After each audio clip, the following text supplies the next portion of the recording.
ألا تخافوا ولا تحزنوا وأبشروا بالجنة التي كنتم توعدون نحن أولياؤكم في الحياة الدنيا وفي الآخرة وَلَكُمْ فِيهَا مَا تَشْتَهِي أَنفُسُكُمْ وَلَكُمْ فِيهَا مَا تَدَّعُونَ نُزُلًا مِّن غَفُورٍ رَّحِيمٍ صدق الله مولانا العظيم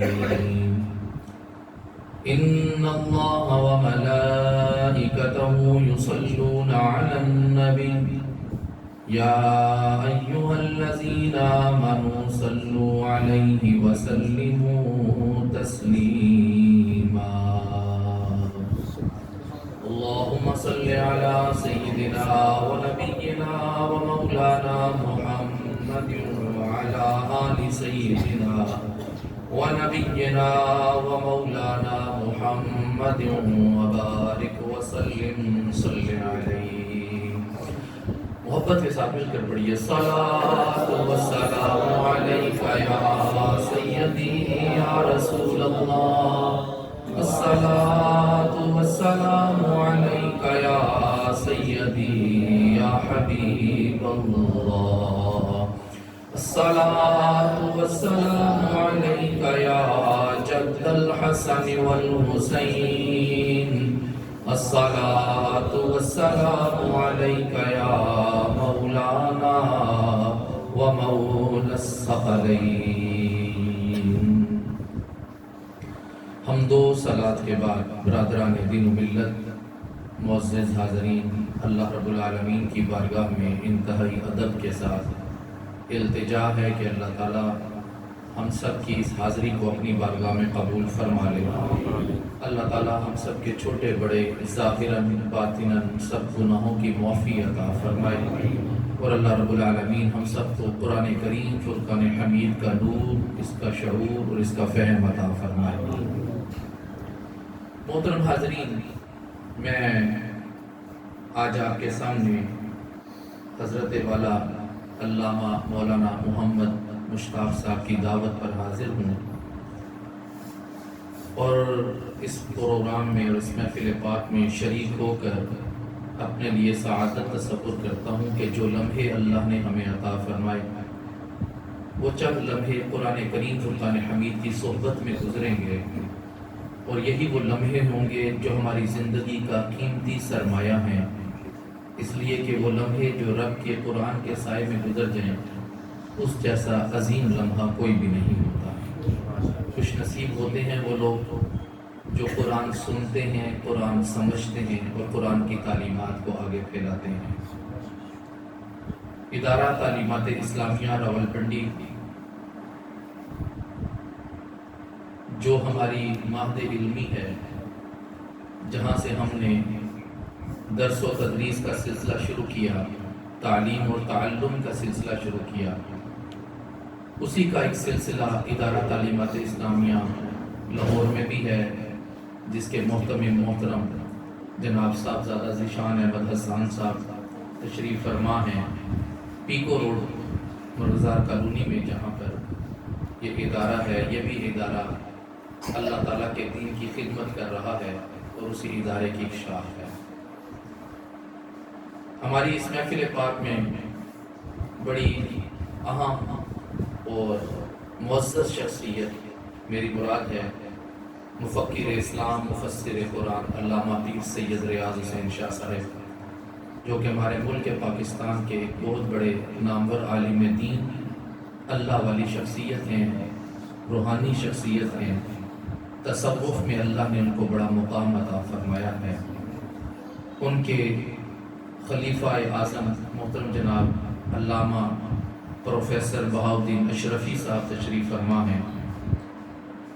میں آپ حضرات کی خدمت میں چند لمحے جو گفتگو کروں گا، دعا ہے کہ اللہ تعالیٰ مجھے اور آپ کو حق بات سننے کی، کہنے کی توفیق عطا فرمائے۔ قرآن کریم فرقان حمید سے بڑا حق کوئی نہیں بیان کر سکتا۔ قرآن حق ہے، قرآن سچ ہے، قرآن کا ایک ایک حرف سورج سے زیادہ روشنی رکھنے والا ہے، قرآن کے ایک ایک لفظ کے اندر چاند سے زیادہ چمک موجود ہے، ستاروں میں وہ جلملاہٹ اور وہ خوشنمائی نہیں ہے جو قرآن کی زبروں اور زیروں میں اللہ تعالیٰ نے رکھی ہے۔ قرآن کریم فرقان حمید کی وہ کتاب ہے جو رہنما کتاب ہے، جو ہدایت والی کتاب ہے، جو منزل تک رسائی دینے والی کتاب ہے۔ قرآن ہی وہ کتاب ہے جس کے بارے میں رب نے قرآن کریم کے آغاز میں ہی فرمایا ہے کہ ذالک الکتاب لا ریب فیہ، یہ وہ کتاب ہے جس میں کوئی شک نہیں ہے، جس پر کوئی تہمت نہیں ہے، یہی وہ کتاب ہے جو ڈر جانے والوں کو ہدایت عطا فرماتی ہے۔ سامعین محترم، علماء کرام، حافظ محبوب صاحب، یعقوب صاحب، دیگر علماء کرام یہاں بھی تشریف فرما ہیں، اور آج کی یہ خوبصورت اور مختصر سی بزم سمجھنے اور سمجھانے کے لحاظ سے بہت ہی اہمیت کی حامل ہے۔ اجتماع جتنا بڑا ہو، گفتگو کا کنواس بھی اتنا بڑا ہو جاتا ہے، لیکن اجتماع جتنا چھوٹا ہوتا ہے تو گفتگو کی تاثیر بھی اتنی بڑھ جاتی ہے، اور گفتگو کی رینج میں سارے سامعین آ جاتے ہیں۔ میری بھی گزارش یہی ہوگی کہ چند لمحے جو اللہ نے ہمیں عطا فرمائے ہیں، آپ اپنے دلوں کو، اپنے کانوں کو اور اپنی آنکھوں کو قرآن کریم کی جانب متوجہ رکھیں تاکہ اللہ تعالیٰ کے دین کو سمجھنے میں آسانی پیدا ہو۔ باقی سمجھنے کے لیے ہم کان لگائیں گے، فضل اللہ تعالیٰ فرمائے گا۔ ہم نے اپنی طاقت سے تو سیکھنا نہیں، نہ ہی سمجھنا ہے، ہاں اپنی جستجو اور اپنے شوق سے ضرور سمجھنا ہے۔ اپنی طلب کو لے کر رب کی بارگاہ میں حاضر ہو جاتے ہیں۔ اے اللہ، ہم تیرے قرآن کے دامن سے وابستہ ہونے کے لیے تیرے قرآن کے سائے میں آ کر بیٹھ گئے ہیں، اب تو اس قرآن کی سمجھ ہمیں خود ہی عطا فرما۔ یہ دعا کرنے کے بعد اب میں اپنی گفتگو کا آغاز کرنے جا رہا ہوں۔ میں نے سورہ حامیم سجدہ سے 24واں پارہ ہے، آیت نمبر 30، 31 اور 32 آپ کے سامنے تلاوت کرنے کا شرف حاصل کیا ہے۔ اس میں اللہ رب العالمین نے ارشاد فرمایا اور بڑی کھلے انداز میں ارشاد فرمایا ہے۔ ترجمہ سماعت فرمائیے۔ اللہ تعالیٰ نے ارشاد فرمایا، ان الذین قالوا ربنا اللہ ثم استقاموا، بے شک وہ لوگ جنہوں نے کہا اللہ ہی ہمارا پالنہار ہے، اللہ ہی ہمارا رب ہے، ثم استقاموا، پھر اس پر استقامت اختیار کی، اس پر پکے ہو گئے، اس پر ڈٹ گئے۔ کس پر؟ اس پر کہ کہا اللہ ہی ہمارا رب ہے، تو اللہ تعالیٰ فرماتا ہے تتنزل علیہم الملائکۃ، ایسے لوگوں پر فرشتے نازل ہوتے ہیں، اور وہ فرشتے نازل ہونے کے بعد کیا کہتے ہیں؟ لا تخافوا ولا تحزنوا وابشروا بالجنۃ التي کنتم توعدون، کہ نہ تو تم ڈرو نہ غم کھاؤ، خوش ہو جاؤ جنت کے انعام پر جس کا وعدہ تمہارا رب تم سے فرما رہا ہے۔ محبت سے کہیے ذرا سبحان اللہ۔ ہاں، ایسے مجھے پتہ لگے کہ آپ بھی سننے کے موڈ میں بیٹھے ہیں، تو محفل ہو غوث پاک رضی اللہ تعالیٰ عنہ کی، حضور سیدی پیر پیرا میر میرا شہباز لامکانی غوث سمدانی حضرت پیر پیرا محی الدین سیدی شیخ عبد القادر جیلانی الحسنی والحسینی، تو صاحبو پھر ڈھیلی ڈھیلی سبحان اللہ تو اچھی نہیں لگتی نا، تو پھر مزے سے کہنا سبحان اللہ۔ سننے کا تو موڈ ہوگا آپ کا، لیکن میری عادت یہ ہے کہ ہم غوث پاک کا ذکر کریں تو صرف قصے کہانیاں سنا کر نہ چلے جائیں۔ میں آپ کو قرآن کریم فرقان حمید سے اس بات کا ثبوت دینا چاہتا ہوں کہ اللہ کے ولی وہی ہوتے ہیں جن کو اللہ خود اپنا دوست قرار دیتا ہے۔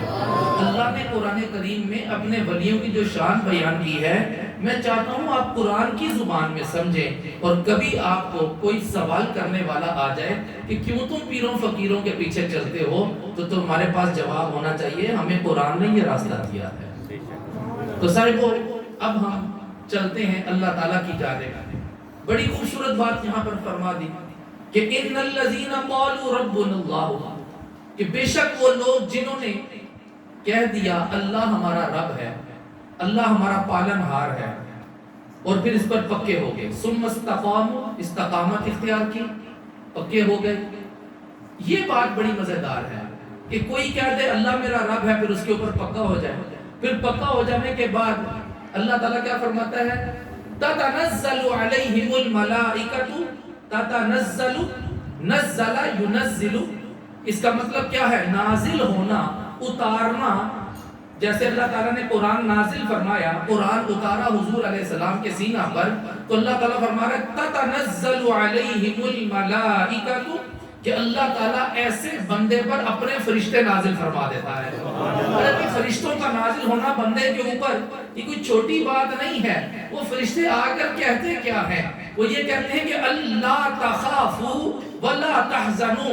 اوے بندے، جو تو یہ کہہ رہا ہے نا، تیرا رب اللہ ہی ہے اور کوئی تیرا رب نہیں ہے. اب اس پر تو پکا ہو گیا ہے، تو اب فرشتے اللہ کی جانب سے اتر کے تجھے خوشخبری سنا رہے ہیں کہ اب تیرے دل سے ہر طرح کا خوف اللہ نے دور فرما دیا ہے، ہر طرح کا ڈر اللہ نے دور فرما دیا ہے. اور صرف ڈر ہی دور نہیں فرمایا بلکہ آگے بھی فرمایا وَأَبْشِرُوا بِالْجَنَّةِ الَّتِي كُنْتُمْ تُوعَدُونَ. رب کے فرشتے تجھے بشارت دے رہے ہیں، خوشخبری دے رہے ہیں، اللہ تجھ سے جنت کا وعدہ فرما رہا. سمجھیں ذی وقار، آپ میں سے کوئی ایسا ہے جو کہتا ہو اللہ میرا رب نہیں؟ کوئی ایسا ہے؟ نہیں ہے. سارے ہی کہتے ہیں اللہ ہمارا رب، سارے ہی کہتے ہیں. تو کیا میں سوال کروں کہ آپ پر فرشتے نازل ہوتے ہیں؟ یہ بات ہے. اب آپ جڑ جائیں میرے ساتھ ذرا، تھوڑا سا اپنا دماغ، اپنا ذہن، اپنا دل، اپنے خیالات سارے میری طرف متوجہ رکھیں. ہم بھی تو کہتے ہیں اللہ ہمارا رب ہے، وہ فرشتے ہم پر نازل ہوتے ہیں یا نہیں ہوتے؟ یہ سوچنے کی بات ہے. فرشتے تو نازل ہوتے ہی ہیں. یہ جو دائیں بائیں دو فرشتے بیٹھے ہیں نا، یہ دائیں بائیں یہ سب کچھ لکھ رہے ہیں، یہ سارے اعمال نوٹ کر رہے ہیں. بس رب کا کرم یہ ہے، یہ جو نیکیاں لکھنے والا فرشتہ ہے نا، اللہ تعالیٰ نے اس کی بھی ڈیوٹی لگائی ہے. بدی والا جو بدیاں لکھتا ہے ہمارے، اس کی بھی ڈیوٹی لگائی ہوئی ہے. اب یہ فرشتے ہمارے نوٹ کرتے ہیں. فرشتے تو موجود ہیں لیکن ہمیں نظر نہیں آتے. انسان کی آنکھ میں وہ تاب نہیں ہے، انسان فرشتوں کو نہیں دیکھ سکتا. انسان کے پاس وہ طاقت نہیں ہے کہ یہ فرشتوں کو دیکھ سکے. اللہ کی غیبی مخلوق ہے یہ، ان پر ایمان لانا بھی ضروری ہے، ان کو ماننا بھی ضروری ہے. فرشتوں کو نہ مانیں گے تو ایمان مکمل نہیں ہے. ایمان بالغیب اسی چیز کا نام ہے، اللہ کی ذات پر ایمان رکھنا، فرشتوں کو ماننا، اللہ تعالیٰ کی ہر وہ مخلوق جو غیب ہے اس کو ماننا، اور ہر وہ چیز جو رب نے بنائی ہے ہم سے پوشیدہ ہے اس پر ایمان لانا، یعنی قیامت ہے، یعنی جنت ہے، ان سب کو ماننا. ہم نے تو نہیں دیکھی. لیکن صاحبوں، میں ایک بات آپ کے سامنے عرض کرنے لگا ہوں. یہ جو دائیں بائیں دو فرشتے بیٹھے ہیں نا، ان دونوں فرشتوں کی بھی اللہ تعالیٰ نے ایک ڈیوٹی لگا رکھی ہے. ایک فرشتہ جو ہے وہ نیکی لکھتا ہے. اب وہ نیکی لکھنے والے فرشتے کا حال کیا ہے؟ یہ کتنا خوبصورت انداز ہے اس کا. ادھر سے انسان نیکی کا ارادہ کرتا ہے کہ میں نماز پڑھنے مسجد میں جاؤں گا، آئندہ میں کبھی مسجد سے غیر حاضر نہیں ہوں گا. اب اس بندے نے جب ارادہ کر لیا، دل سے پکا، زبانی نہیں، دل سے پکا ارادہ کر لیا، اور اپنے دل سے ارادہ کر کے مسجد میں آ بھی جاتا ہے اور کبھی رہ بھی جاتا ہے. لیکن فرشتے کیا کرتے ہیں؟ فرشتے اس کی اس ارادے کو نیکی بنا کر نامہ اعمال میں نوٹ فرما لیتے ہیں. ابھی بندے نے نیکی کی نہیں ہے، ابھی ارادہ کیا ہے. ارادہ کیا ہے تو یہ نیکیاں لکھنے والا فرشتہ کتنی جلدی میں ہے. اے اللہ، اس نے ارادہ تو کر لیا. رب فرماتا ہے اس کو ارادے پہ علیحدہ ثواب دوں گا، نیکی کر لینے پر علیحدہ ثواب عطا فرماؤں گا، علیحدہ ثواب دونوں کو دوں گا. تو اللہ تعالیٰ نے یہ کرم فرمایا. اب حضور علیہ السلام فرماتے ہیں کہ یہ جو بدی لکھنے والا فرشتہ ہے نا، بندے کے دل میں خیال آ گئے یار میں نے فلاں کام غلط کام کرنا ہے. اب پہلے کسی بھی کام کے کرنے سے پہلے اس کا ارادہ کیا جاتا ہے. اگر کسی نے اللہ کی نافرمانی کرنی ہے، گناہ کرنا ہے یا کسی غلط طرف جانا ہے تو پہلے سوچے گا تو صحیح کہ میں نے یہ کام کرنا ہے، میں نے یہ غلط کام کی طرف جانا ہے. تو جب بندہ ارادہ کرتا ہے نا، یہ جو بدی والا فرشتہ ہے نا، یہ فوراً نہیں لکھتا ہے. تو یہ بدی والا فرشتہ فوراً نہیں لکھتا کہ تو نے ارادہ کر لیا میں لکھ لوں. نیکی والا تو فوراً لکھ لیتا ہے، اس نے ارادہ کر لیا تو لکھ لیا، بدی والا فوراً نہیں لکھتا۔ بدی والا فرشتہ جو بدیاں لکھتا ہے نا، وہ انتظار کرتا رہتا ہے کہ شاید اب باز آ جائے، شاید اب باز آ جائے، شاید ابھی باز آ جائے، شاید اب نہ جائے، آخر تک وہ انتظار کرتا ہے۔ جب تک بندہ بدی کر نہیں لیتا تب تک لکھتا نہیں ہے۔ تو صاحب قربان جائے نا اس رب ذوالجلال کی ذات پر جو ہم پر اتنا رحیم و کریم ہے، جو کہتا ہے میں تم سے تمہاری ماں سے بھی بڑھ کر پیار کرنے والا ہوں، 70 ماؤں سے زیادہ بڑھ کر وہ رب جو پیار کرنے والا ہے ہماری نیکیوں کو ارادے کے ساتھ ہی لکھ لیتا ہے۔ اور جب ہم گناہ کرتے ہیں تو جب تک گناہ ہو نہیں جاتا تب تک لکھا نہیں جاتا، اور جب گناہ ہو بھی جاتا ہے لکھ بھی لیا جاتا ہے تو رب پھر بھی پتہ ہے کیا فرماتا ہے کہ انہ هو التواب الرحیم، میں تمہارا رب ہوں، میں تمہیں معاف کرنے والا ہوں، میری توبہ کا دروازہ ابھی بھی کھلا ہوا ہے، تم ایک مرتبہ آؤ تو صحیح، میں معافی کی انتہا نہ کر دوں تو رب نہ کہتا۔ سبحان اللہ، میں اس رب کی بات کر رہا ہوں۔ ان الذین قالوا ربنا اللہ، وہ رب جو مہمان ہے، وہ رب جو مہربانی کرنے والا ہے۔ رب کہتے کس کو ہے؟ رب کو اصطلاح میں اور لغت میں تربیت کرنے والا، پالنے والا۔ میرے قبلہ پیر سید ریاض حسین شاہ صاحب میرے استاد گرامی کا ترجمہ یہ میرے سامنے پڑا ہے، یہ قرآن کریم کا ترجمہ جس سے میں گفتگو آپ کے سامنے کر رہا ہوں۔ یہ کتنی آسان گفتگو ہے کہ آپ نے رب کا ترجمہ یہاں پر سیدھا ہی کر دیا پالنہار۔ اب پڑھے لکھے لوگ بیٹھے ہیں، سمجھدار لوگ ہیں، اتنا تو پتہ پالنہار پالنے والے کو کہتے ہیں۔ تو رب ہمیں پالنے والا ہے، رب ہماری تربیت کرنے والا ہے۔ وہ رب ہمیں کہہ رہا ہے کہ اے لوگوں میں تمہارا رب ہوں، میں تمہارا پالنہار ہوں۔ مولا تو کیسا رب ہے، تو کس طرح تربیت کرتا ہے؟ ویسے تو ماں باپ بھی انسان کے رب ہوتے ہیں، ماں باپ بھی انسان کو پالتے ہیں، پرورش کرتے ہیں، تربیت کرتے ہیں۔ رب نے اپنی ربوبیت کی صفت ماں باپ کو بھی عطا فرمائی ہے۔ یہی بات ہے کہ استاد کو بھی، مہربان کو بھی، شفیق کو بھی، بڑے بھائی کو بھی، جو آپ کی تربیت کر رہا ہے اس کو رب کہہ دیا جاتا ہے۔ تو رب ہوتا ہے تربیت کرنے والا، رب ہوتا ہے پالنے والا۔ تمہارے ماں باپ نے تمہیں پال پوس کر تربیت کی، تمہاری ضروریات کو پورا کیا، وہ بھی تمہارے رب ہوئے۔ لیکن رب الارباب جو ہے، جو تمام ربوں کا رب ہے، وہ ایک ہی ہے، وہ خدا وحدہ لا شریک ہے۔ اس کی شان یہ ہے کہ وہ تمہیں پانی کے قطرے سے پیدا کرتا ہے، اس پانی کے قطرے کو خون بناتا ہے، اس خون کو پھر بوٹی بناتا ہے، اس بوٹی پر پھر ہڈی چڑھاتا ہے، اس ہڈی کو پھر بوٹی پہ پھر تبدیل کرتا ہے، پھر اس کے بعد تمہارے رنگ و نقش و نگار بناتا ہے۔ تم ہوتے کہاں ہو؟ تم چھوٹی سی جگہ پہ، وہ ماں کا رحم جس جگہ تمہاری پرورش ہو رہی ہوتی ہے، اس جگہ کے اندر تم 9 ماہ تک اپنی زندگی بسر کرتے ہو۔ میرا رب تمہیں وہاں پر شکل بھی دیتا ہے، عقل بھی دیتا ہے، روح بھی دیتا ہے، آنکھیں بھی دیتا ہے، سر کے بالوں سے لے کر پاؤں کے ناخن تک تمہاری ہر چیز کو بنا دیتا ہے۔ ہاں وہ رب ہے جس نے تمہاری تربیت کرنے کا یہ انداز اپنایا ہے کہ ماں کے پیٹ میں جہاں کوئی بندہ خوراک نہیں پہنچا سکتا، تمہارا رب تمہیں وہاں خوراک بھی پہنچاتا ہے۔ پھر جب تمہارے اندر، تمہارے وجود کے اندر روح پھونکنے کا وقت آتا ہے تو میرا رب تمہارے اندر روح پھونکتا ہے اور اس روح کے ساتھ محبت بھی داخل فرما دیتا ہے۔ نعرہ تکبیر، اللہ اکبر، رسالت، یا رسول اللہ، حیدری، یا علی۔ وہ میرا رب ہے۔ جب وہ انسان کے اندر روح کو پھونکتا ہے نا، جب 4 ہفتے گزر جاتے ہیں تو پھر اندر جب روح آ جاتی ہے، دھڑکن جس کو آپ کہتے ہیں، دھڑکن۔ آج کل تو الٹرا ساؤنڈ کا دور ہے بھائی، ہر چیز بتا دی جاتی ہے، ڈاکٹرز بتا دیتے ہیں بیٹا ہے کہ بیٹی ہے۔ لیکن میں بات یہ کر رہا ہوں کہ جب دھڑکنیں آتی ہیں نا، دھڑکنوں کے ساتھ اللہ تعالیٰ روح کو انجیکٹ کرتا ہے اس جسم کے اندر۔ اللہ تعالیٰ جب روح کو ڈالتا ہے تو اللہ تعالیٰ روح کے ساتھ محبت کو بھی ساتھ ڈالتا ہے۔ یہ محبت کا ساتھ آنا، اب آج میری گفتگو کا عنوان یہی ہوگا، اب میرے ساتھ رہیے گا۔ محبت تمہارے وجود کے اندر اللہ تعالیٰ کہاں ڈالتا ہے؟ جب تم ماں کے پیٹ میں ہوتے وہ محبت اللہ تعالیٰ اسی وقت تمہارے وجود کے اندر داخل فرما دیتا ہے، اور اسی وقت پر ایک فرشتہ آ کر لکھ دیتا ہے تمہاری تقدیر، تمہارا حال لکھ دیتا ہے، اور وہ کہتا ہے کہ یہ بندہ کمائے گا کیا، کھائے گا کیا، کتنے عمرے کرے گا، کتنی شادیاں کرے گا، کتنے حج کرے گا، حلال کمائے گا کہ حرام کمائے گا، یہ کب زندگی اس کی ختم ہوگی، کب اس کی موت آئے گی، یہ ساری باتیں اللہ رب العالمین اس وقت لکھ دیتا ہے جب ابھی تمہاری پیدائش نہیں ہوئی ہوتی، اور جب تم پیدا ہو کر بالکل خوبصورت بن کر ماں کی گود میں آتے ہو، ماں کی آغوش میں آتے ہو، ماں کی چھاتی کے ساتھ لگتے ہو، پھر ماں باپ کا پیار تمہارے ساتھ شروع ہو جاتا ہے، پھر باپ اور ماں تمہاری خوشی میں خوش ہوتے ہیں، وہ تمہارے ہنسنے پہ ہنستے ہیں، تمہارے رونے پہ روتے ہیں، وہ تمہاری ایک ایک ادا کو دیکھ دیکھ کر خوش ہوتے ہیں۔ پھر کیا ہوتا ہے، بیٹا چلنے لگ جاتا ہے، رنگنے لگ جاتا ہے، کھانے لگ جاتا ہے، پھر قدموں میں آ جاتا ہے، یہاں تک کہ بچہ بڑا ہونا شروع ہو جاتا ہے۔ یہاں سے جو بچہ بڑا ہوتا ہے ماں باپ کی محبت بھی بڑی ہونی شروع ہوتی ہے۔ یہاں سے بچے کو عقل آتی ہے تو بچہ ماں باپ سے محبت کرتا ہے، ماں باپ بچے سے محبت کرنے لگ جاتے ہیں۔ یہ انداز ہے میرے رب کا، اس کائنات کو بنانے والے رب کا یہ انداز ہے۔ تو میں یہ کہہ رہا ہوں یہ ساری باتیں جس نے تمہارے وجود میں رکھی، اس ذات کا نام کیا ہے؟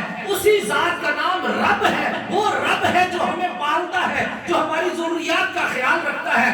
اس رب نے کہا مجھ پر جب توکل کرو گے، مجھ پر جب یقین کرو گے، جب مجھے مانو گے تو مجھے ماننا اس طرح ہوگا، جب رب کو مان لیا تو رب کی ذات کے ساتھ پھر شرک نہیں کرنا، پھر کسی اور کو نہیں ماننا، پھر صرف رب کو ماننا ہے، اور پھر کہنا ہے ان الذین قالوا ربنا اللہ ثم استقاموا۔ تم نے اپنے رب کا ذکر کرنے کے بعد رب کو اپنا لیا ہے، اور تم اپنا ذکر اپنے رب کو مان لینے کے بعد رب کی ذات پر پختہ یقین رکھ لیا ہے۔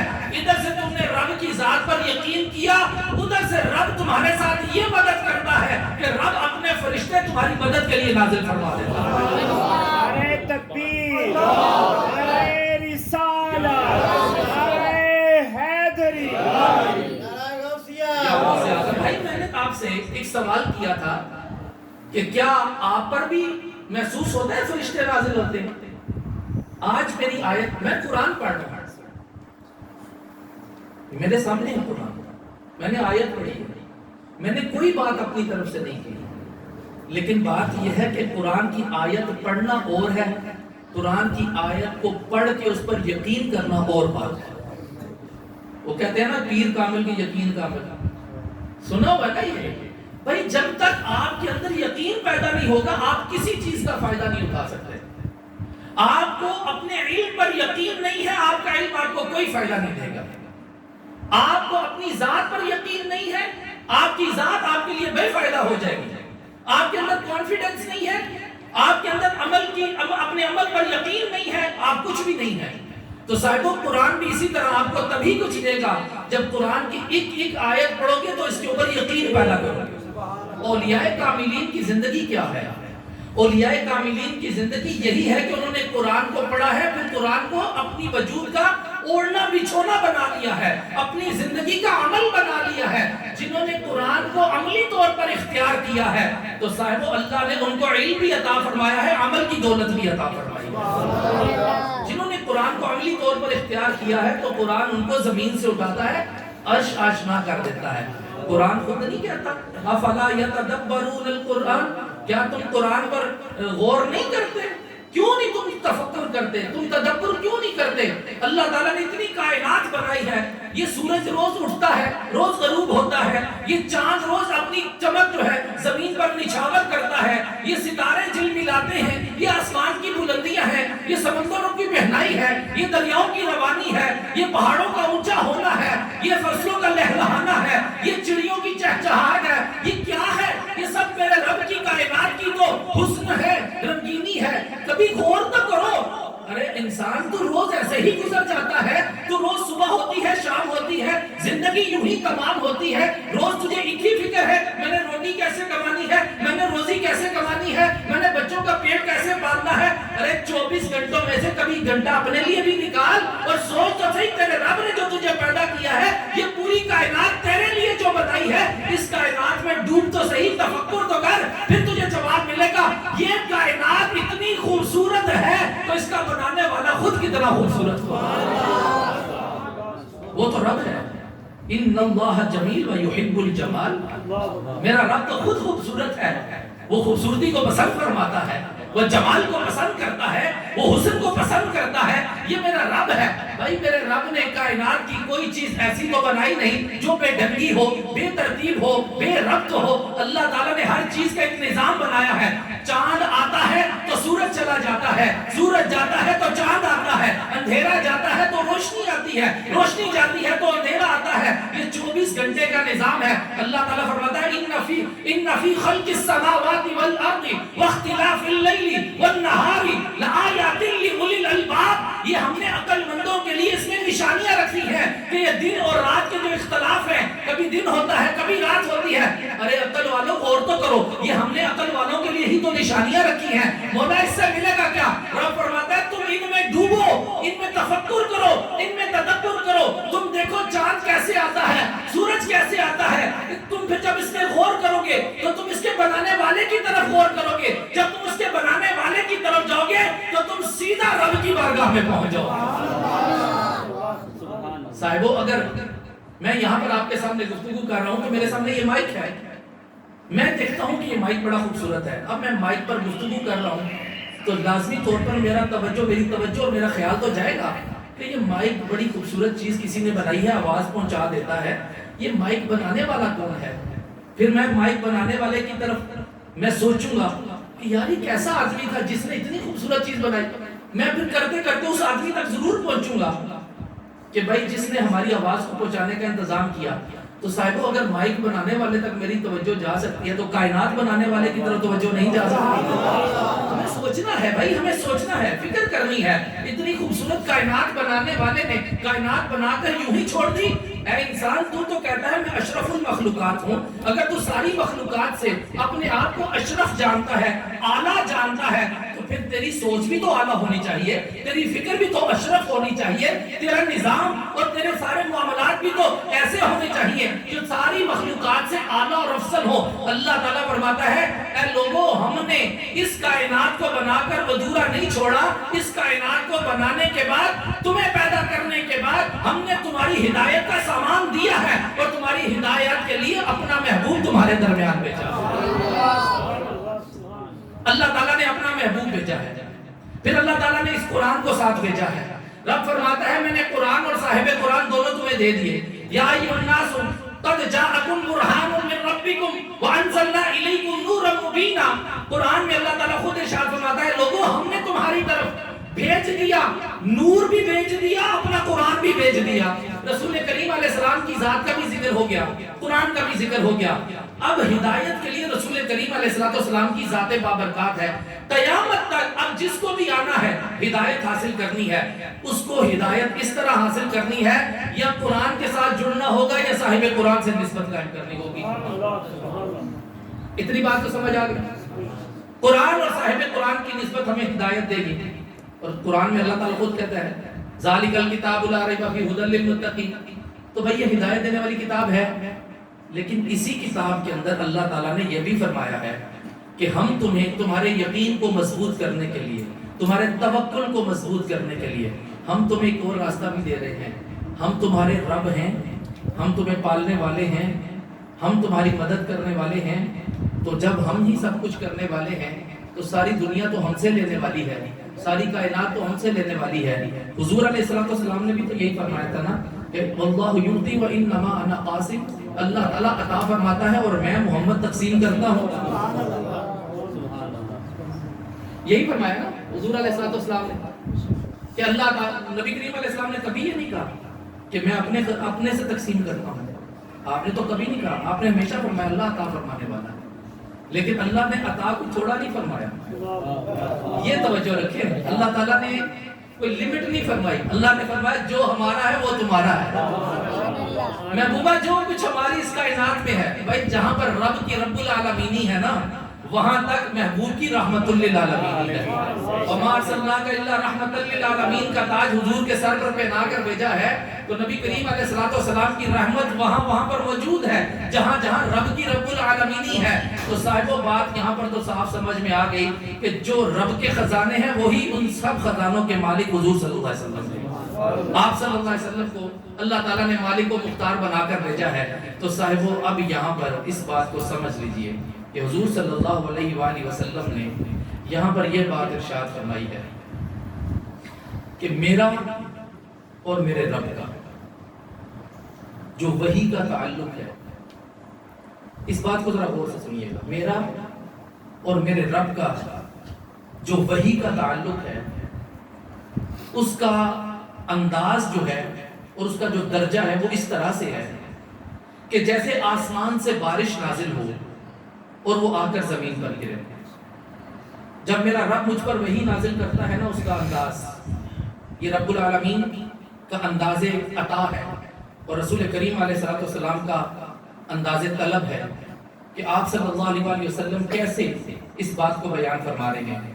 آپ فرماتے ہیں کہ میرے رب کا وحی کے نزول کا انداز میرے ساتھ اس طرح سے ہے کہ جیسے آسمان سے بارش برسے تو جب وہ زمین پر برسے تو زمین کی مٹی نرم ہو، زرخیز ہو، جو ہی وہ بارش اس پہ برسے تو زمین سبزہ اگا دے۔ توجہ ہے، سمجھ آ رہی ہے بات کی؟ زمین پر بارش گرے اور زمین سبزہ اگا دے۔ میں بڑے احتیاط سے بات کر رہا ہوں، علماء کی محفل ہے، علامہ رضوان یوسف صاحب پھر آ کر بیٹھ گئے ہیں، پھر میرا امتحان شروع ہو گیا۔ تو بات یہ ہے کہ فرمایا کہ زمین پر بارش برستی ہے اور وہ پھر فصل اگاتی ہے، پھل پھول اگاتی ہے، اناج پیدا کرتی ہے۔ کہا ایک درجہ یہ ہے، دوسرا درجہ یہ ہے جیسے آسمان سے بارش برسے اور زمین کا کچھ حصہ اس پانی کو اپنے اندر پیالے کی طرح سمو لے، جیسے پیالہ ہوتا ہے اس میں بارش کا پانی جمع ہو جائے۔ کہا کہ پانی اس میں جمع ہو جائے، پھر پیاسے آئیں اور پانی پی کر جائیں، چرند و پرند آئیں، وحوش و طیور آئیں، وہ پانی پی کے جائیں، پھر جب زمین کو ضرورت ہو تو وہی پانی اس کو سیراب بھی کرے، وہ پانی کھیتی باڑی کے کام بھی آئے، وہ پانی فصلیں اگانے کے کام بھی آئے۔ تو کہا کہ دوسرا درجہ یہ ہے، اور تیسرا درجہ یہ ہے کہ جیسے اللہ بارش برساتا ہے تو زمین پر بارش گرے اور زمین سخت ہو، چٹیل ہو، اور سنگلاخ پتھروں پر وہ بارش گر کر پانی کے قطرے ضائع ہو جائے۔ کہا یہ تیسرا انداز ہے۔ اس کا نتیجہ یوں رسول کریم علیہ السلام نے ارشاد فرمایا کہ زمین پر کچھ لوگ ایسے ہیں جو میری وحی سے تعلیم حاصل کرتے ہیں، جو اللہ مجھ پر وحی نازل کرتا ہے اس سے جو میں تعلیم دیتا ہوں، تو اس سے تعلیم حاصل کر کر کچھ لوگ اس سے فائدہ اٹھا کر اپنے آپ کو نیک اور متقی اور پرہیزگار بنا لیتے ہیں، نمازی بنا لیتے ہیں، اپنے وجود کو اس کا فائدہ دیتے ہیں، خود سے نیک بن جاتے ہیں، رب کی بارگاہ کے مقرب ہو جاتے ہیں۔ لیکن کچھ لوگ ایسے بھی ہیں جو اس پیالے کی طرح ہوتے ہیں کہ جب میں سے علم حاصل کرتے ہیں تو وہ علم اپنے تک نہیں رکھتے بلکہ خود بھی عمل کرتے ہیں، آگے بھی پھیلا دیتے ہیں، خود بھی عمل کرتے ہیں، آگے بھی پھیلا دیتے ہیں، اور آگے جب وہ علم پھیلتا ہے تو علم کی روشنی پھیلنا شروع ہو جاتی ہے۔ جیسے فصلوں کو پانی ملتا ہے ویسے ہی ویران دلوں کو میرا علم سے راب کرتا ہے۔ فرمایا کہ رسول کریم علیہ السلام نے مجھ پر جو وحی نازل ہوتی ہے، مجھ سے سیکھنے والے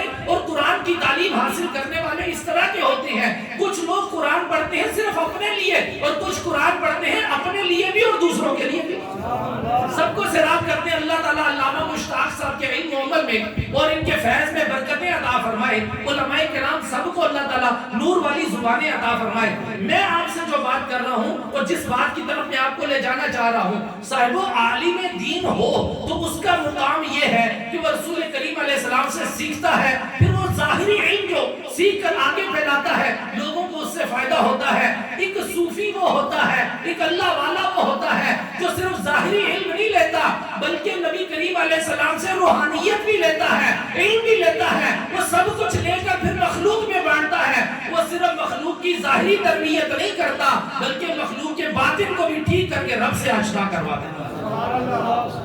یہ ایک صوفی ہوتا ہے، یہ ایک اللہ والا ہوتا ہے۔ اللہ والے کی پہچان یہ ہوتی ہے کہ اس کا یقین کامل ہوتا ہے۔ اللہ والے کی پہچان ہے کہ اس کا یقین کامل ہوتا ہے، اور اللہ والے کی پہچان یہ ہوتی ہے کہ وہ سچا ہوتا ہے۔ اللہ والے کی پہچان یہ ہوتی ہے کہ وہ حرام سے بچتا ہے۔ اللہ والے کی پہچان یہ ہوتی ہے کہ وہ اپنی زبان سے کسی کا دل نہیں توڑتا ہے، اپنے ہاتھ اور پاؤں سے کسی کو تکلیف نہیں دیتا ہے. یہ اللہ والوں کی پہچان ہے. میں آج کل کے اس دور کے کچھ لوگوں کو چھوڑ کر باقی میں سب کو یہ کہوں گا کہ اکثریت لوگ وہی ہیں جو اچھے دل رکھنے والے ہیں. بھائیوں، نبی کریم علیہ السلام نے فرمایا تھا نا کہ جو تم میں سے اپنی زبان کو اور اپنے ہاتھ کو محفوظ نہیں رکھتا لوگوں کو تکلیف دینے سے، وہ مجھ میں سے نہیں ہے. تو صاحب اس کا مطلب کیا ہے؟ ذرا دائیں بائیں نظر دوڑا کر دیکھیے نا. آج اگر ہم اپنی زبان سے کسی کو سخت بات کرتے ہیں، کسی کو ترش بات کرتے ہیں، کسی کو گالی دیتے ہیں، تو صاحب اس کا مطلب ہے کہ ہم اپنی زبان کے محافظ نہیں ہیں. مولا علی نے تو فرمایا تھا انسان اپنی زبان کے پیچھے ہے. انسان کی زبان اس کے قبیلے کا پتہ دیتی ہے، انسان کی زبان اس کے شجرے کا پتہ دیتی ہے. جب انسان بولتا ہے تو پتہ لگتا ہے یہ نیک ہے یا بد ہے، یہ خاندانی ہے یا غیر خاندانی ہے، یہ اچھا ہے یا برا ہے. یہ انسان کی زبان ہوتی ہے جو انسان کا تعارف کراتی ہے. یہ مولا علی کا فرمان ہے. تو صاحبو انسان کی زبان اس کا تعارف بن جاتی ہے. اگر علماء کرام بھی اگر گالیاں ہی دینا شروع کر دیں تو صاحبو پھر علماء کس نام کے؟ علم نے ان کے اوپر کیا اثر کیا؟ اچھا بندہ تو وہ ہے جو غریب ہو، جو عالم دین نہ ہو، جو کچھ پڑھا لکھا نہ ہو، لیکن لوگوں کو اپنی زبان سے تنگ نہ کرتا ہو. رب کی بارگاہ میں ایسے بندے وہ قبول ہوتے ہیں. عالم دین بھی کہلائے، گالیاں بھی دے، لوگوں کے ساتھ ترش زبانی بھی اختیار کرے، اور کبھی سڑکیں بند، کبھی راستے بند، کبھی لوگوں کو تنگ کرنا، کبھی لوگوں کے راستے روکنا، یہ دین کی تعلیمات نہیں ہے. دین تو کہتا ہے تمہارے ہاتھ سے بھی، تمہارے پاؤں سے بھی اور تمہاری زبان سے بھی کسی دوسرے مسلمان کو تکلیف نہیں ہونی چاہیے. بلکہ حضور علیہ السلام نے فرمایا خیر الناس من ينفع الناس، تم میں سے بہترین وہ ہے جو لوگوں کے لیے نفع مند ثابت ہو. بہترین وہ ہوتا ہے جس کے وجود سے لوگوں کو نفع حاصل ہو، جس کے وجود سے لوگ دعائیں حاصل کریں، جس کے وجود سے لوگ فائدے حاصل کریں. صاحبوں، بہترین انسان کی پہچان حضور نے فرما دی. اس کرائٹیریا پر اگر سیدی غوث پاک رضی اللہ تعالیٰ عنہ کی زندگی کو پرکھ کے دیکھیں، اس پیمانے پر حضور سیدی غوث پاک کی زندگی کو دیکھیں گے تو آپ کو پتہ لگے گا حضور علیہ السلام کی علمی وراثت کا اصل حقدار سیدی غوث پاک رضی اللہ تعالیٰ. آپ کو اولیاء اللہ کی زندگیوں کا مطالعہ کرنا چاہیے، تنقیدیں ویسے نہیں کرنی چاہیے. او جی یہ پیر فقیر کیا ہوتے ہیں جی، ہم نہیں مانتے جی، بس اللہ ہی اللہ ہے. بھائی ہم بھی تو کہتے ہیں اللہ ہی اللہ ہے، لیکن اللہ خود جو فرما رہا ہے کیا کریں؟ میں سناتا ہوں آپ کو آئے. اللہ تعالیٰ جو خود فرما رہا ہے کہ میرے دوست زمین میں ہیں. کوئی بندہ کام کر کہتا نہیں جی میں اللہ کے سوا کسی کو نہیں مانتا. اللہ تو خود فرماتا ہے میں محبوب کریم علیہ السلام کی ذات پر درود بھیجتا ہوں. جب اللہ تعالیٰ اللہ ہو کے درود بھیجتا ہے تو اس کا مطلب ہے اللہ کی محبت ہوئی نہ رہے. تم کدھر جا رہے ہو؟ اللہ تعالیٰ نے اپنی محبت کا منظر بتا دیا ہے. ان اللہ و ملائکتہ یصلون علی النبی. اس کا مطلب کیا ہے کہ اللہ اور اس کے فرشتے حضور کی ذات پر درود بھیجتے ہیں. اور جارک میری بات سنو، اگر نماز میں درود نہ پڑھے تو نماز ہو جائے گی؟ نہیں ہوتی نا. نماز میں درود اس لیے پڑھا جاتا ہے کہ اللہ تعالیٰ کو درود پسند ہے. جو اللہ کی پسند ہے وہ ہماری پسند ہے. ہم وہ لوگ نہیں ہیں جو منکر ہو جائیں اور جو کہ جی ہم نہیں مانتے. ہم تو وہ ہیں جو کہتے ہیں ہم مانتے ہیں، ہم جانتے ہیں جو ہمارے رب کی پسند ہے وہی ہماری پسند ہے. رب نہیں اس زمین پر کچھ لوگوں کو اپنا دوست قرار دیا ہے. وہ دوست کون ہے؟ اب سنیے، اللہ تعالیٰ فرماتا ہے نحن اولیاؤکم فی الحیات الدنیا وفی الآخرہ. ہم یقیناً تمہارے دوست ہیں. یہاں پر اولیاء کا مطلب دوست ہونا ہے، ولی کا مطلب مددگار ہونا ہے. یہ اولیاء ولی کی جمع ہے. آئے ہائے بڑی خوبصورت بات ہے میں آ گئی. سیدی غوث پاک رضی اللہ تعالیٰ عنہ کی عمر مبارک کتنی تھی کسی کو یاد ہے؟ میں بتاتا ہوں، 90 سال.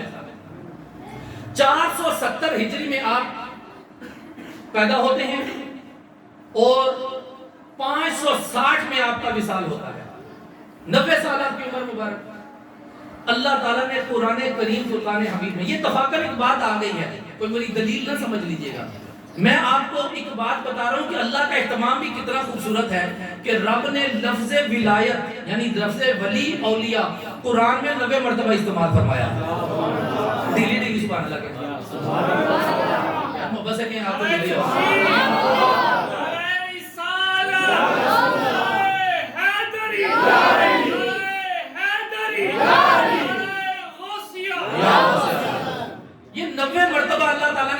استعمال فرمایا قرآن کریم میں، لفظ ولایت، لفظ ولی، لفظ اولیاء 90 مرتبہ، اور حضور سیدی غوث پاک کی عمر مبارک بھی 90 سال ہی تھی۔ سامعین عزیز وقار، حضرت سیدی غوث پاک اللہ کے ولی تھے۔ اللہ اپنے ولیوں کے لیے خود اہتمام فرماتا ہے، خود ان کے لیے راستے بناتا ہے۔ اللہ تعالیٰ جس کو اپنا دوست کہہ دے، آپ کا کوئی دوست ہو، آپ کے دوست کو کبھی آپ کی ضرورت پڑ جائے، میں صحیح دوستوں والی بات کر رہا ہوں، یہ وقتی طور کے راہ جاتے دوستوں کی بات نہیں کر رہا۔ دوست وہ ہوتا ہے جو ہر اپنے دوست کی مصیبت کے وقت، اس کی خوشی کے وقت، ہر دونوں وقتوں میں اس کے کام آئے، ٹھیک ہے جی؟ تو اس وقت جان چھڑا کے بھاگنے کی نہ کرے۔ تو بھائیو، آپ کا کوئی دوست ہو اور آپ کو آپ کا دوست کوئی کام کہہ دے، تو ظاہر ہے آپ کا تو ہوگا نا دل کہ یار میرا دوست ہے، مجھے اس نے کام کہا ہے تو میں کام ضرور کر کے دوں، میں اس سے دامن نہ چھڑاؤں۔ تو بھائی دنیا کا دوست ہو، سادہ سا آدمی ہو، وہ بھی اپنی جان نہیں چھڑاتا، عام دوست ہے۔ تو رب جس کو دوست کہہ دے، کیا وہ چھوڑ دے گا؟ رب جس کو اپنا دوست کہہ دے۔ ایک بندہ تھا، عالم دین تھا، اچھا آدمی ہے، آج بھی ہے، موجود ہے۔ وہ کہتا تھا کہ ہم اللہ سے لوگوں کی دوستی کراتے ہیں۔ تو میں کہتا تھا پہلے اللہ کے دوستوں سے تو دوستی کر لو، ڈائریکٹ ہی اوپر ننگی تار کو ہاتھ لگانا، کرنٹ مار دی تار کو بھی اوپر سے پلاسٹک جب تک نہ چڑھاؤ وہ ٹھیک نہیں ہوتی، وہ پھر بندہ اسی سے محفوظ رہتا ہے۔ اللہ تعالیٰ نے خود ہمیں راستہ دیا ہے، وَابْتَغُوا إِلَيْهِ الْوَسِيلَةَ، اے لوگوں میرے طرف آنا چاہتے ہو تو وسیلہ تلاش کرو۔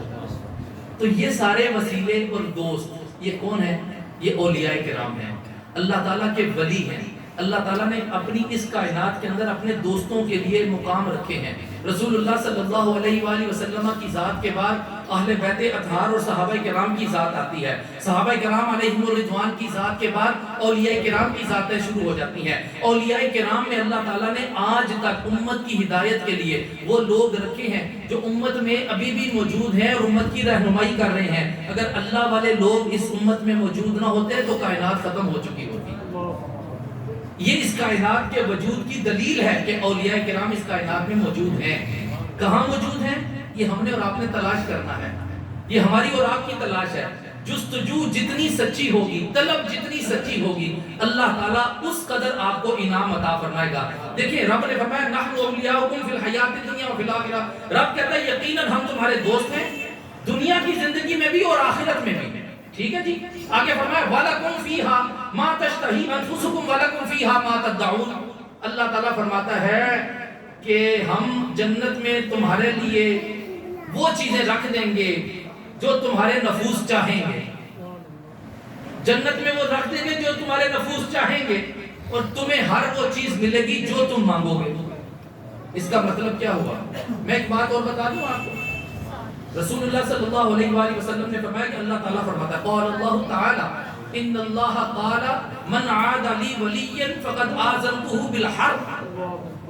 اللہ تعالیٰ نے فرمایا جو میرے کسی ولی سے دشمنی رکھتا ہے میں رب اس کے خلاف اعلان جنگ کرتا ہوں۔ اللہ کے ولیوں سے دشمنی رکھنا درست نہیں ہے۔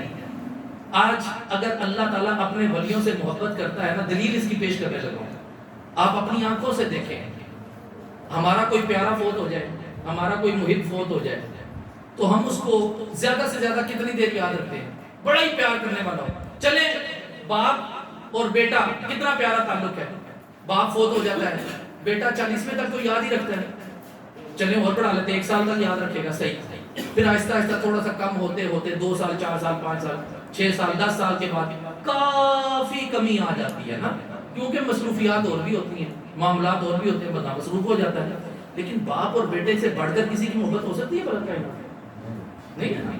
باپ ہے، بیٹا ہے، ماں ہے، بیٹی ہے، بچے ہیں، بھائی ہیں، یہ بڑی ایسی محبتیں ہیں جو رحم کے رشتے ہیں، یہ رحم کے رشتے، خون کے رشتے اللہ تعالیٰ نے ان میں بڑی جاذبیت رکھی ہے، یہ ایک دوسرے کو بھلائے نہیں جا سکتے۔ لیکن پھر بھی ہوتا کیا ہے، ایک وقت تک یہ رشتے قائم دائم رہتے ہیں، اس کے بعد یہ رشتے پھر بھولنا شروع ہو جاتے ہیں، اس کے بعد ہوتا یوں ہے کہ بندہ بھول بھلیوں کا شکار ہو جاتا ہے۔ میرا رب اپنے ولیوں سے ایسی محبت نہیں کرتا،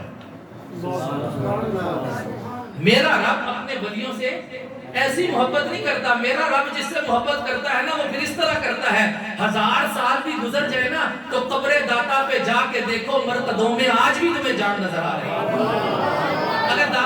حجویری کی قبر پہ رونق لگی ہوئی ہے نا، تو 1000 سال وہ مٹی کے نیچے جانے والا داتا علی حجویری ہے، وہ علی بن عثمان الحجویری جو فوت ہو گئے، 1000 سال ہونے کو آیا ہے، امت کے دل میں آج بھی محبت موجود ہے۔ اس کا مطلب پھر سمجھ لو، میرے رب نے جس سے محبت کی ہے، رب نے پوری مخلوق کے دل میں اس کی محبت بھی ڈال دی ہے۔ میرا رب اس طرح محبت فرماتا ہے۔ آج غوث پاک رضی اللہ تعالیٰ کی مزار پر، ان کے مزار پر انوار پر تجلیات اور بارش کیسے ہو رہی ہے، آج بھی لاکھوں لوگ وہاں پر حاضریاں دے رہے ہیں۔ اگر یہ حاضریاں دے رہے ہیں تو اس کا مطلب یہ ہے کہ آج بھی لوگوں کے دلوں میں اس اللہ کے ولی کی محبت موجود ہے۔ سامعین عزیز وقار، حضرت سیدی غوث پاک رضی اللہ تعالیٰ عنہ، کسی چھوٹی ہستی کا نام نہیں۔ آج دن میں جب گفتگو کر رہا تھا تو میں نے یہ بات کا حوالہ دیا ہے، حضرت سیدی غوث پاک رضی اللہ تعالیٰ عنہ مولا علی کرم اللہ وجہ الکریم کے بیٹے ہیں۔ 13 پشتوں کے بعد آپ کا سلسلہ سیدھا مولا علی سے جا کر جڑتا ہے، 13 پشتوں کے بعد۔ اور میرے قبلہ شاہ جی کا سلسلہ نسب، علامہ پیر سید ریاض حسین شاہ صاحب میرے استاد گرامی، ان کا شجرہ نسب 39 پشتوں سے جا کر مولا علی سے جا کر ملتا ہے۔ ایویں نہیں کہہ رہا، میرے شاہ جی کا ٹبر بھی سلامت ہے، قبر بھی سلامت ہے۔ سید پہچانے ہی وہاں سے جاتے ہیں کہ ان کے شجرے سلامت ہوتے ہیں، قبروں سے قبریں، قبروں سے قبریں، قبروں سے قبریں ملتی ملتی اوپر نکل جاتی ہیں، اور شجرے سے شجرہ ملتا چلا جاتا ہے۔ تو صاحبو، حضرت سیدی غوث پاک رضی اللہ تعالیٰ عنہ مولا علی پاک کے بیٹے ہیں، حضرت امام حسن کے بیٹے ہیں، نجیب الطرفین سید ہیں، 2 طرفہ سادات ہونے کا ان کو شرف حاصل ہے۔ حضرت سیدی غوث پاک رضی اللہ تعالیٰ عنہ کی علمیت، آپ کی ولایت، اس سب کا تعلق قرآن کریم سے جڑا ہوا ہے۔ اور قرآن کریم کے اندر اللہ تعالیٰ نے جس طرح توکل اور یقین ہر قاری قرآن کو عطا فرمایا ہے، صاحبو یہ قاری قرآن کے اوپر رہ گئی بات کہ وہ کتنے یقین سے قرآن کو پڑھتا ہے۔ ہم بھی قرآن پڑھتے ہیں، آپ بھی قرآن پڑھتے ہیں، سب قرآن پڑھتے ہیں، لیکن ایک بندہ وہ ہے جو قرآن کو ظاہر سے پڑھتا ہے، ایک بندہ وہ ہے جب قرآن پڑھتا ہے تو قرآن خود اس کو کھول کے اپنا آپ سامنے رکھ دیتا ہے۔ قرآن پڑھنے کے بھی انداز ہیں۔ جی ہاں، قرآن ہی کہتا ہے یُضِلُّ بِهِ كَثِيرًا وَيَهْدِي بِهِ كَثِيرًا۔ یہ قرآن پڑھنے والے بہت سارے ہدایت بھی پاتے ہیں، بہت سارے گمراہ بھی ہو جاتے ہیں، لیکن قرآن کو پڑھنا ہے تو صدیق اکبر کی نظر سے پڑھنا ہوگا، فاروق اعظم کی نظر سے پڑھنا ہوگا۔ جب تم قرآن اس انداز سے پڑھو گے تو قرآن تمہیں ہدایت عطا فرمائے گا۔ ابو جہل بھی تو قرآن دیکھتا تھا، کیا وہ نہیں حضور علیہ السلام کو جانتا تھا؟ دیکھتا تو وہ بھی تھا، اور دیکھتے تو فاروق اعظم بھی تھے، دیکھتا تو وہ بھی تھا، دیکھتے بلال حبشی بھی تھے، دیکھتا تو وہ بھی تھا، دیکھتے ابو ذر غفاری بھی تھے۔ ان کے دیکھنے میں فرق تھا، ان کے دیکھنے میں فرق تھا۔ وہ دیکھ کر جان کر ایمان لاتے تھے، یہ دیکھ کر جان بھی جاتے تھے تو ایمان نہیں لاتے تھے۔ جب انہوں نے انکار کیا نا کہ ہم نہیں جانتے رسول اللہ صلی اللہ علیہ وسلم کو، کون ہے؟ اللہ نے قرآن میں پتہ کیا فرمایا؟ الذین آتیناہم الکتاب یعرفونہ کما یعرفون ابناءہم۔ محبوبہ یہ آپ کو ایسے جانتے ہیں جیسے ہی اپنے بچوں کو جانتے ہیں۔ مانتے نہیں ہیں، ڈھیٹ ہیں، مانتے نہیں ہیں، جانتے تو ہیں، پتہ تو ہے ان کو آپ اللہ کے نبی ہیں۔ صاحبو، میں اس طرف ابھی نہیں جاؤں گا، لیکن بات کو اسی طرف واپس لے کے آ رہا ہوں۔ غوث پاک رضی اللہ تعالیٰ عنہ کی شان میں یہ بات ضرور سمجھ لیجئے کہ آپ فرماتے ہیں کہ میرا کوئی مرید جس کی نسبت میرے ساتھ ہو گئی نا، بروز محشر میں اس کو اپنے ساتھ جنت میں لے کر جاؤں گا۔ یہ غوث پاک رضی اللہ تعالیٰ کا اپنا فرمانے والی شان ہے، اور آپ نے فرمایا کہ میرا ایک مرید ہو تو اللہ تعالیٰ اس کی 7 پشتوں تک اس کی اللہ تعالیٰ کسی کو گستاخ پیدا نہیں فرمائے گا، کسی کو بے عمل پیدا نہیں فرمائے گا، کسی کو علم سے محروم پیدا نہیں فرمائے گا۔ یہ حضرت سیدی غوث پاک کا فیض ہے۔ اگر حضرت سیدی غوث پاک رضی اللہ تعالیٰ عنہ کی زندگی کا مطالعہ کیا جائے تو ہمیں بہت ساری چیزیں ملیں گی۔ نبی پاک صلی اللہ علیہ وسلم کے یہ شہزادے ہیں، نبی پاک صلی اللہ علیہ وسلم کے خاندان کے ساتھ تعلق رکھنے والی شخصیت ہیں۔ آپ غوث پاک رضی اللہ تعالیٰ عنہ کو اللہ تعالیٰ نے وہ بصارت اور بصیرت عطا فرما رکھی تھی۔ آخری 5 منٹ ہیں کہ ختم کر دوں؟ یہ بصارت اور بصیرت عطا فرما رکھی تھی سیدی غوث پاک رضی اللہ تعالیٰ عنہ۔ آپ مجلس میں جب باز فرماتے تھے نا، مجلس میں 70,000 کم و بیش کا مجمع ہوتا تھا، 70,000 کا، اور زیادہ سے زیادہ 1 لاکھ تک کا مجمع ہوتا تھا۔ تو سیدی غوث پاک، ان زمانوں میں کم یہ لاؤڈ سپیکر تھے، لیکن سیدی غوث پاک رضی اللہ تعالیٰ عنہ کے بارے میں اس دور کے اولیاء کرام یہ کہتے ہیں، گواہی دیتے ہیں کہ سیدی غوث پاک رضی اللہ تعالیٰ عنہ کی بارگاہ میں جتنے لوگ بیٹھے تھے، جیسا ان کی آواز پہلا بندہ سنتا تھا ویسا ہی آخری بھی سن رہا تھا۔